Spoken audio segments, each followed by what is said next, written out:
ખેડા નડિયાદમાં ગૌમાતાને રાષ્ટ્રમાતા જાહેર કરવાની માંગ સાધુ સંતોએ જિલ્લા કલેક્ટરને આવેદનપત્ર આપ્યું। 61,000થી વધુ સહીઓ સાથેની પોથી રજૂ કરાઈ। ગૌ સંરક્ષણ માટે કાયદાકીય પગલાં ભરવાની માંગ ઉઠી છે।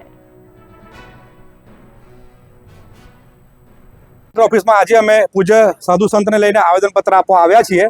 આવેદનપત્ર આપવાનો અહીંયા અમારો હેતુ એ છે કે આખા ભારત દેશમાં આજે 500થી વધારે જિલ્લાઓમાં આવેદનપત્ર અપાયા છે અને આવેદનપત્ર આપવાનું હેતુ એ છે કે ગાયને રાષ્ટ્રમાતા જાહેર કરો, ગૌ હત્યા બંધ કરો, ગૌને સન્માન આપો।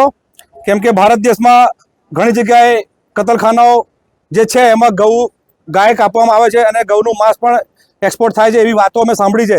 તો બસ એ બધાને સ્ટેપલર લાગી જાય એના માટે દરેક સનાતનીની એક માંગ છે કે ગૌ માતાને રાષ્ટ્રમાતા જાહેર કરો, વહેલામાં વહેલી તકે એમને ન્યાય મળે અને ગૌ માતા જે રસ્તામાં રખડે છે, લોકો એવું કહે છે કે રખડે છે, પણ આમ તો ખરેખર રખડતી ના કહેવાય। ગૌ માતા પૃથ્વી પર ફરવા નીકળી હોય છે, છતાં પણ ગાયને પોતાનું ઘર મળે અને દરેક જિલ્લા વાઇઝ એક મોટી ગૌશાળા હોય સરકારના માધ્યમથી અને ગાયને જેમાં પર્યાપ્ત ભોજન, પર્યાપ્ત રહેવાની વ્યવસ્થા અને સુખ શાંતિ મળે એ આહવાન સાથે પૂજ્ય સાધુ સંતો દ્વારા અમે લોકો ખેડા જિલ્લા કલેક્ટર ઓફિસ આવ્યા છીએ અને ગાયને રાષ્ટ્રમાતા જાહેર કરો એ અનુસંધાનમાં આવ્યા છીએ।